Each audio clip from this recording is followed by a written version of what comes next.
Hello everybody, welcome. I thought on today's walk I would go ahead and turn the video on so you could see that I'm still having a face.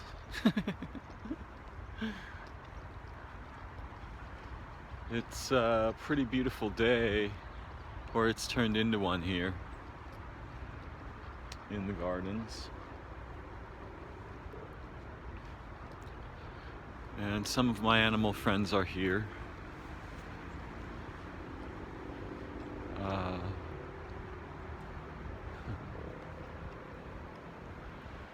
And not all of the animals are entirely friendly with me. The Cooper's hawk couple,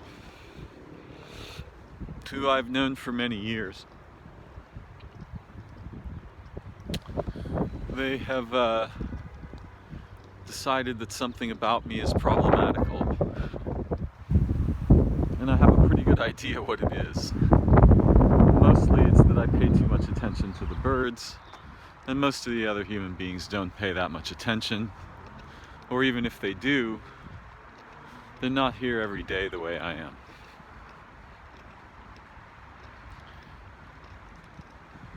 So I've had some interesting adventures with that couple over the past week or so. And things seem to be calming down now. Hopefully they continue to.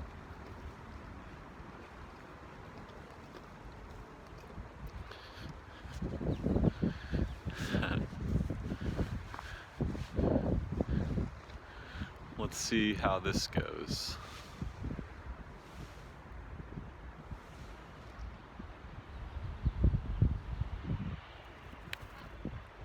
Not too bad.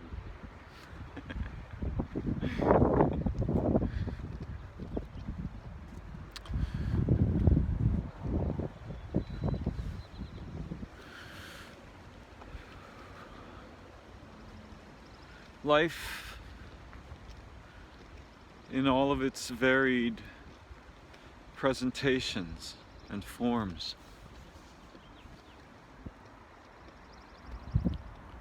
it's very complex. It's not merely beautiful,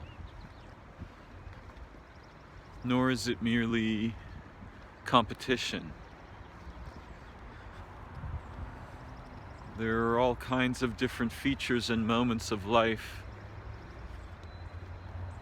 in the music of being. And some of them are terrifying or tragic. Some of them seem cruel and unnecessary. But the idea of necessity is kind of a confusing idea.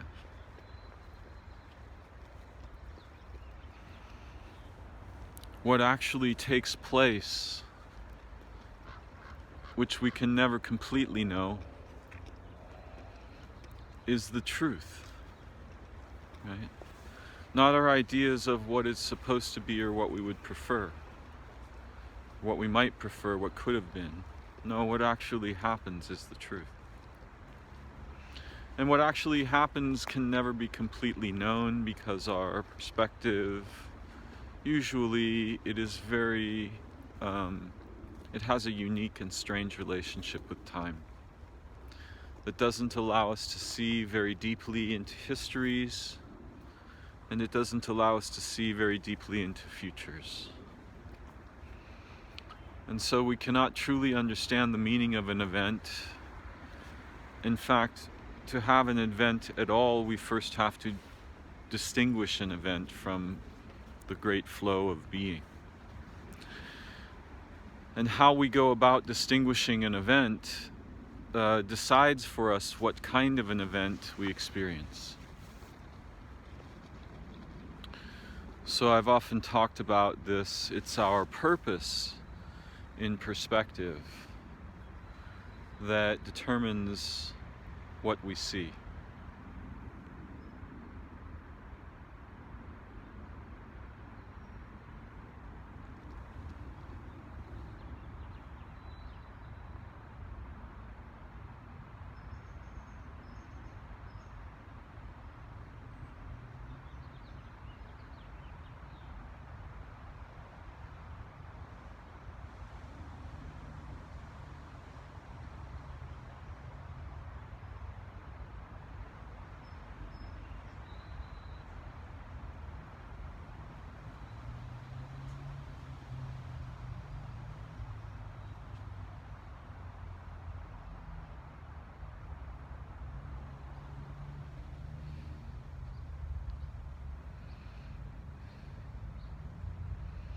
This is one of my friends.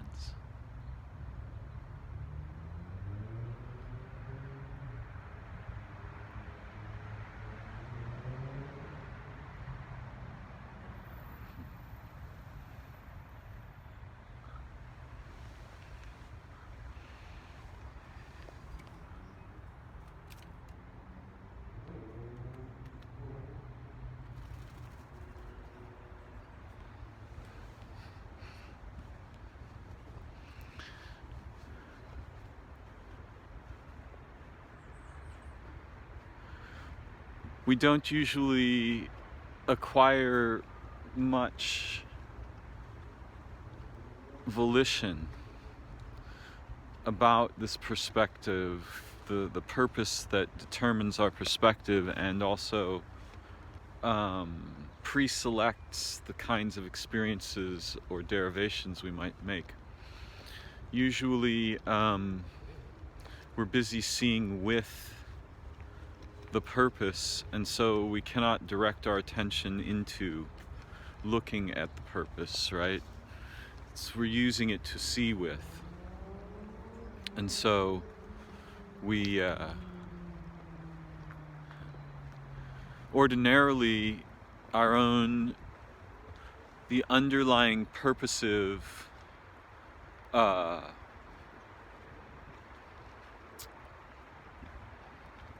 origins of our derivations and our attention are invisible to us, but sometimes they become visible.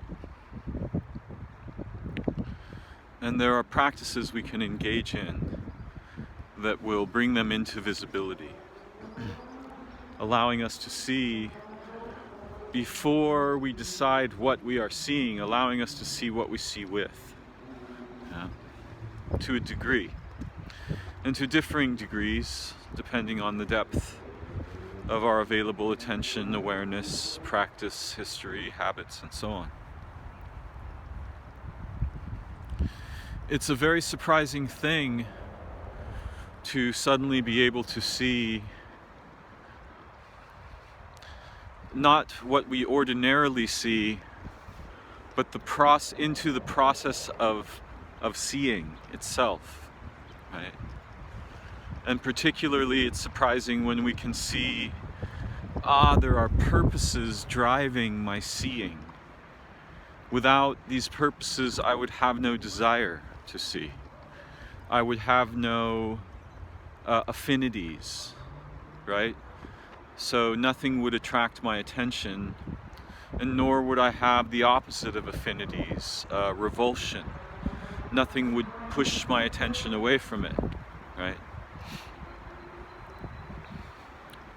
But underneath our ordinary awareness, there's a network of purposive aspects that have been being both developed and inhibited since we've been children.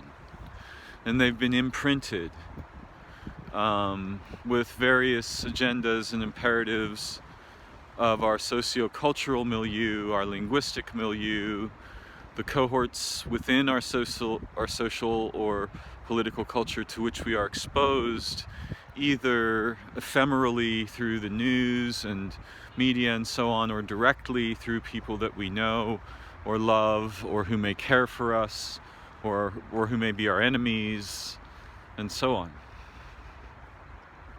So all throughout life there's this constant process of being imprinted. Yeah.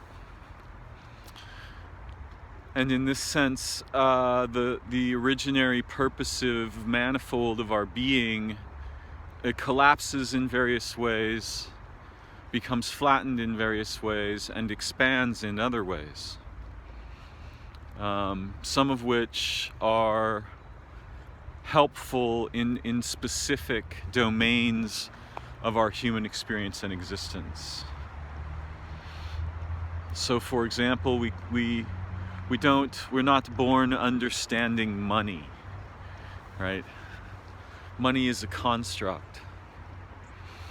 We're not born understanding the imprinting of the necessity of doing various kinds of accounting for kindness done to us, or accounting for injustice done to us, or accounting for is something fair or unfair, even though it may be that we are born, or at least we develop relatively soon after our birth, some intuitive sense of values, right?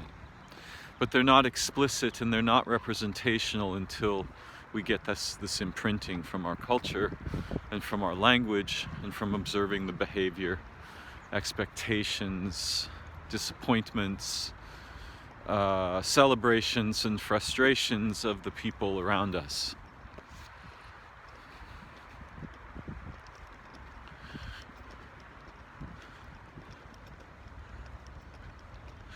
In my view, it's very important to be able to get a glimpse of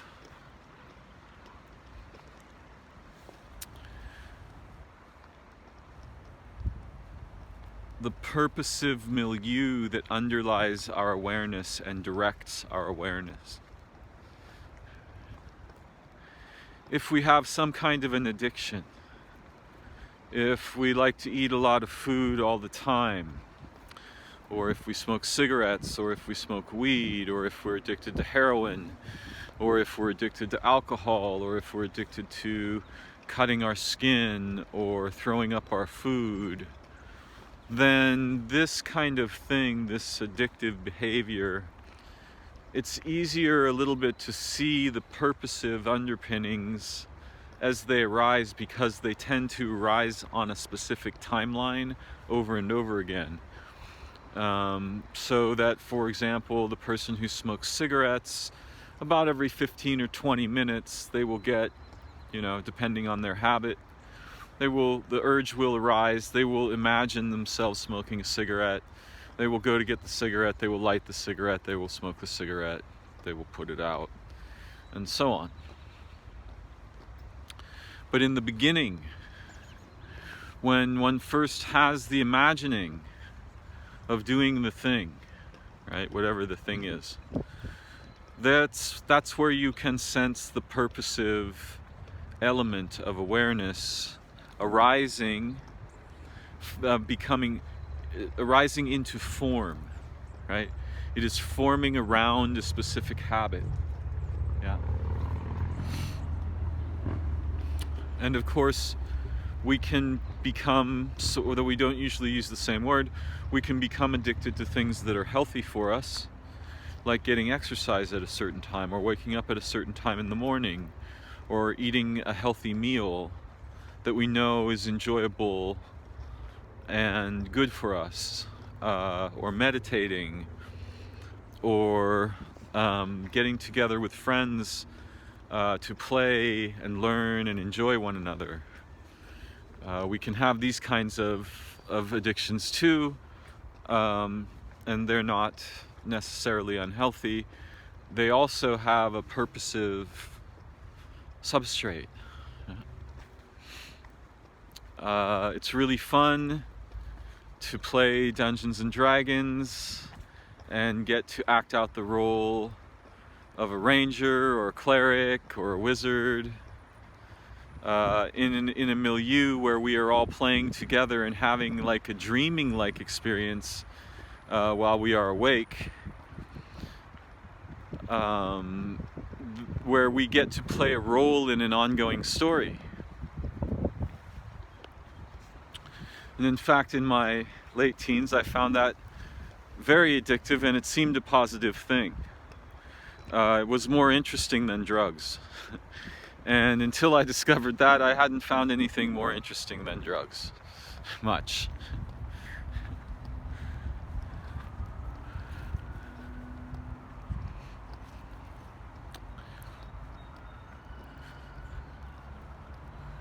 So there's for most of us, there's a kind of a timetable in our lives that we follow, so that we emphasize and become engaged with certain purposes at certain times on certain days. If we have a work schedule, for example, then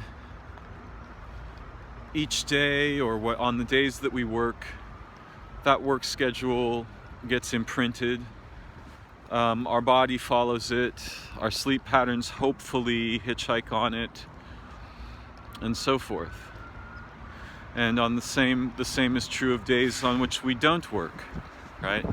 We might develop a certain set of habits that we walk through on the days when we are not obligated to spend time doing something else. Now, of course, sometimes work and pleasure come together in the sense that we have a job that's so enjoyable that we look forward to working, and we can be creative in our working, and it's pleasurable. And still, there is a kind of schedule underneath that, right? There's a rhythm, there's a pace, there are the natural sort of peaks and valleys of the frequencies of what we do in our lives and how we do things.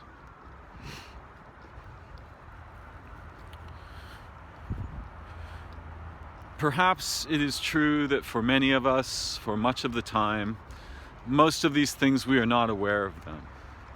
We don't realize, for example, how significant our bodies and our minds' capacity to hitchhike on schedules is. And this has taken advantage of our vulnerability to this, our natural inclination toward this schedule hitchhiking behavior is taken advantage of in all kinds of ways in our culture and society, in the military, in our jobs, in our schools, all of these things, except that rather than sort of being able to naturally develop healthy rhythms and behaviors and roles, we're given representations of meaningful rhythms and behaviors and roles. And then we're paid or not paid according to our capacity to fulfill these somehow. And this is really pretty bizarre. It's mostly unfortunate, though it's not merely unfortunate. And I think we would be very surprised if we had some glimpse at how much of our life as human beings is engaged in this kind of hitchhiking behavior, because it's truly fundamental to all of life. Just about everything alive hitchhikes on heat gradients, right? It's a little warmer here, there's more life over there. It's a little cooler there, life is slower to recur and cycle there where it's colder.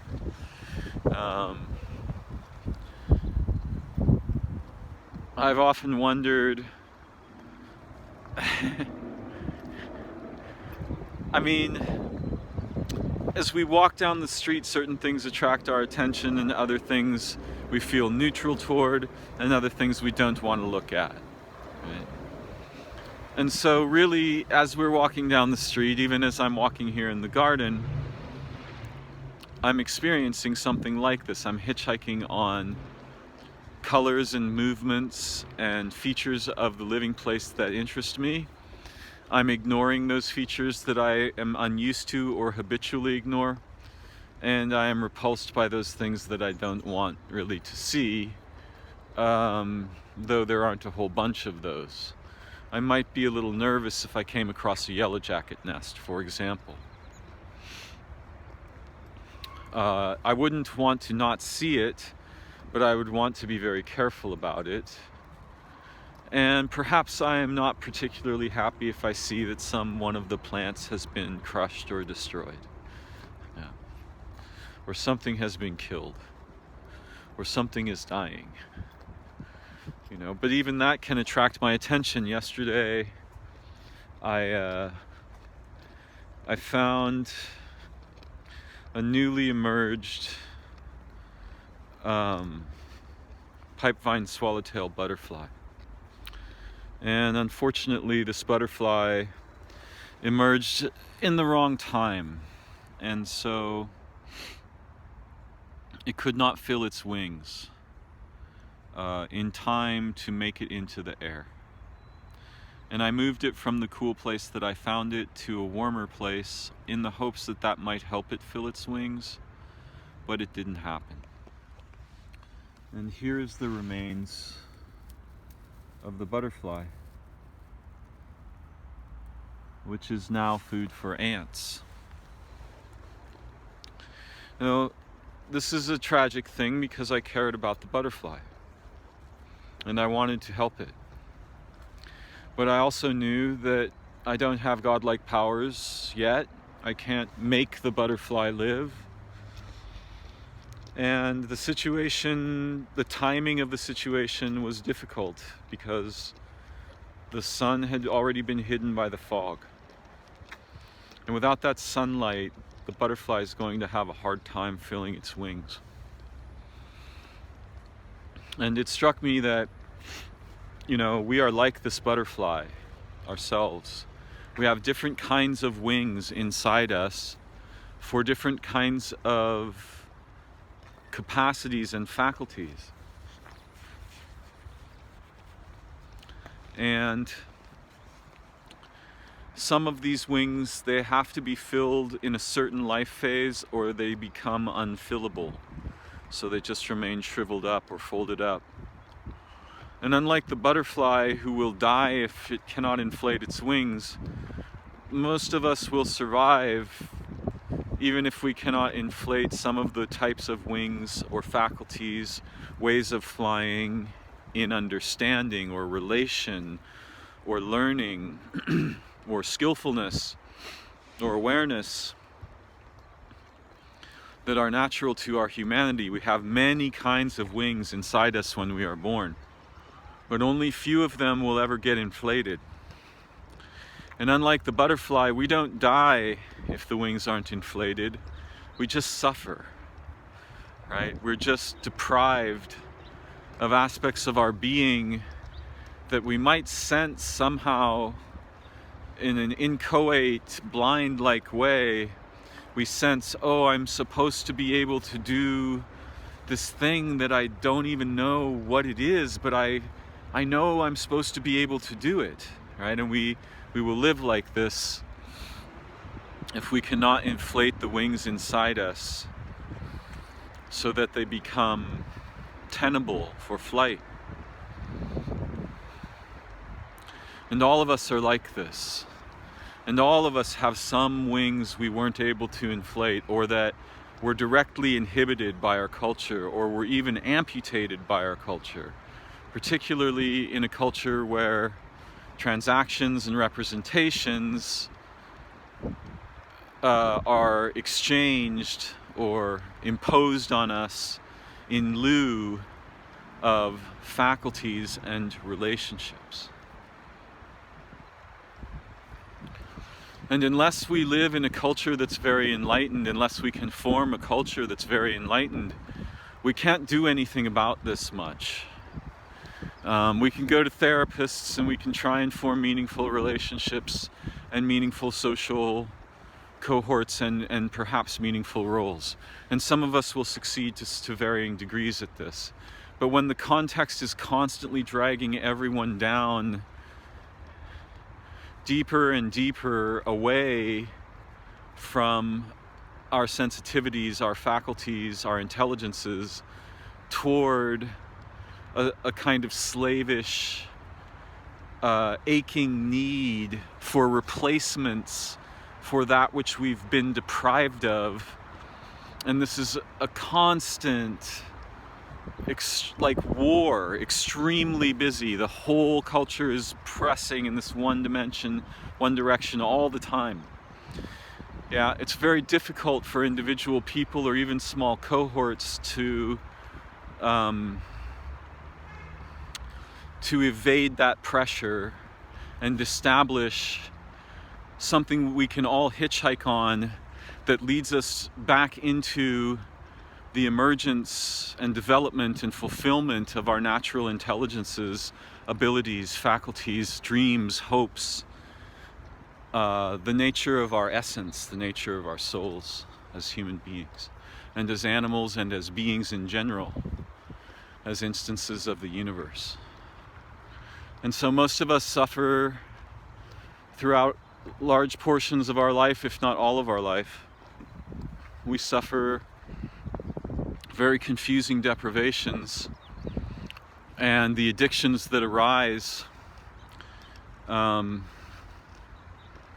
have been invented to capture the pain of living without our essence, without our soul, without the many wings inside us that we've been unable to either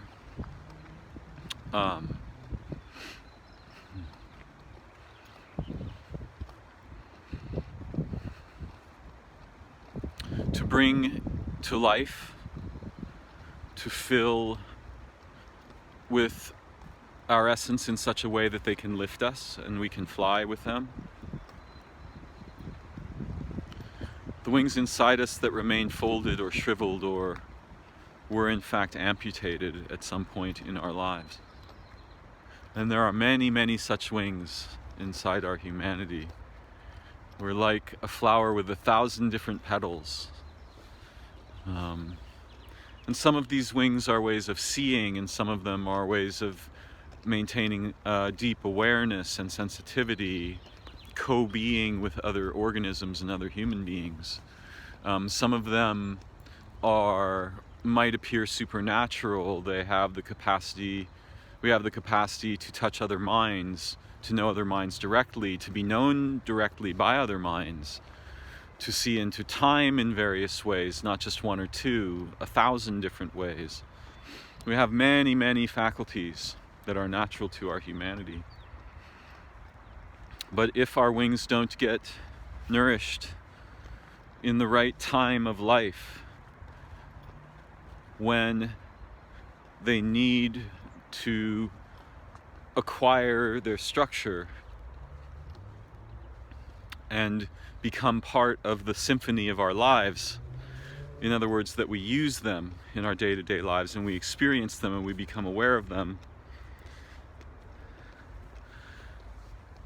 well, then we experience a terrifying poverty. And that poverty may last our entire lives if we're not very lucky. Sometimes someone comes along who can inflate the wings of others, or who can help them reawaken those lost wings, or get them working at least a little bit again. And you know, a wing isn't the only metaphor, but I like it. I like it because our faculties, especially our creative and relational faculties, they're like ways of flying. And they're like ways of flying that are also ways of seeing, right? So they're like wings with eyes in them. And in case you haven't noticed this, many of the wings of insects and so on, they have eyes on them. It's not an accident. And, you know, the biologists will say, well, they're just trying to emulate a larger animal to keep from being preyed upon. Yes, it's not untrue. Neither is that the entire truth. There's something more going on there as well. This whole wings and eyes thing is very deep and old. And in fact, you know, the idea that we're human is a kind of confusing idea because although it's provisionally true and concretely true while we're walking around in a human body, so to speak, it's not completely true in the sense that whatever it means to be human, a whole bunch of whatever that is isn't human, right? And never was and never will be. Almost as if being human is the localization of many astonishing and unimaginable relationships between beings we don't even have stories about throughout all of time and space, in dreaming, in physical reality, above physical reality, beneath physical reality. Huh. It's a grub.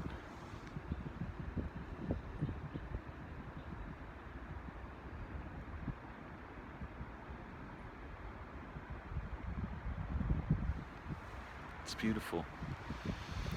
Perhaps one day it will have wings.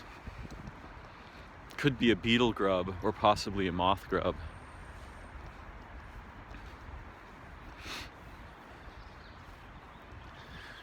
So it turns out that to be human is to be many other things.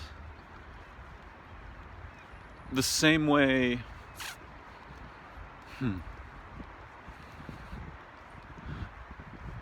trying to think of a good analogy. I don't want to use a mechanical one. So, I have a hand, but if my mind, which is not entirely a physical thing, in my view, if my mind is gone, my hand has no use, right? And being human is a bit like this. If all of the astonishing, exotic, beautiful histories and relationships and intelligences that participate in our humanity, if those disappear, our humanity becomes uninteresting at best, if not just vegetative. And not that vegetables are bad, but human beings, we want to have the many liberties that we're capable of embodying and developing. So there's a few points I want to make kind of simply.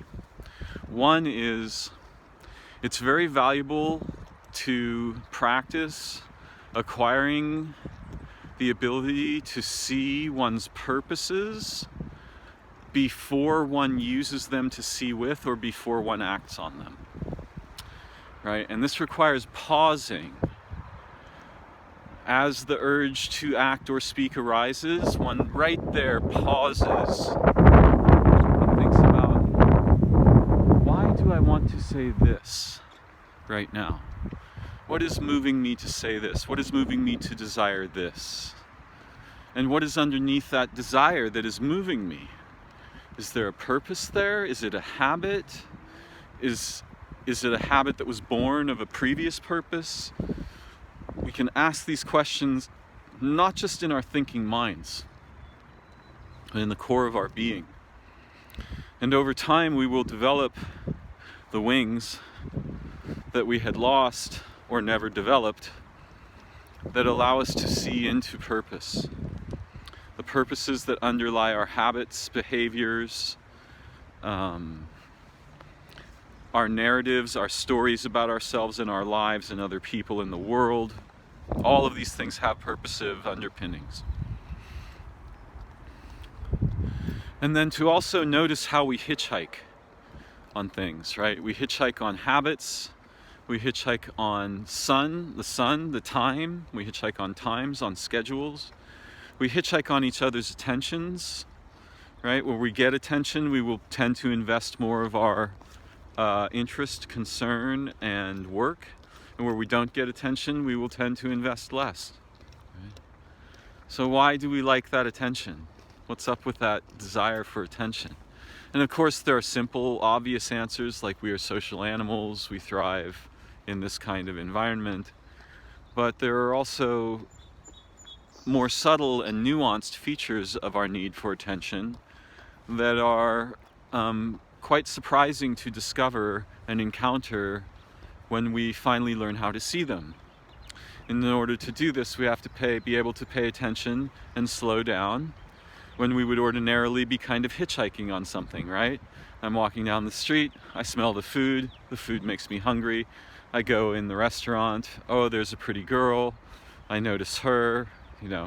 I may walk a different path because there's someone or something beautiful in some part of my path, so I'm hitchhiking on that beauty, that interest. And where the natural and healthy urges begin to be replaced by the sort of slavish urges of consumers, and we lose faculties and relationships so that we get pre-packaged experiences and transactions instead, then we can feel the loss of dimensionality there and notice, this is where my attention is being captured. This is how it is being captured. And it's being captured for the benefit not of me or living beings, but for the benefit of institutions, corporations, governments, religions, what we might think of as parahuman intelligence collectives, right? They're not actually human, even though they're made up of humans. They're intelligent in the sense that they know how to capture our desires and our lost faculties and our ache for fulfillment and deliver us some sort of hypostasis, right? Some representation of that fulfillment that isn't actually healthy or fulfilling, but builds a habit that can be repeated over time so that, we will keep spending the $10 a day for the cigarettes or whatever it is we become. Whatever it is we receive is a replacement for what we actually would truly desire if we felt it were reasonably available to us. And then just the noticing that, to recap, that we have these wings inside us, but we don't die if they don't fill up and become flight worthy. We just suffer, right? And this can be taken advantage of by these parahuman intelligence collectives, by institutions, by businesses, by governments, by religions, right? The religions will actually claim to sell you your wings back, right? This is their big gambit. We're the guys who know how to get your wings and what'll happen, how they got taken away, and so on and so forth. And there might be some small degree of truth in that mess, but there's also a lot of lying, and a lot of weaponized text and ideas and so on. So these are some of the things that are on my mind today while I'm walking. I just feel so grateful to have this day of my life, to walk and learn and be with the living beings in the garden and be together with you in the world while we are all still alive, which I sometimes find extremely surprising. So thank you for joining me. I look forward to learning again together very soon. Bye-bye for now.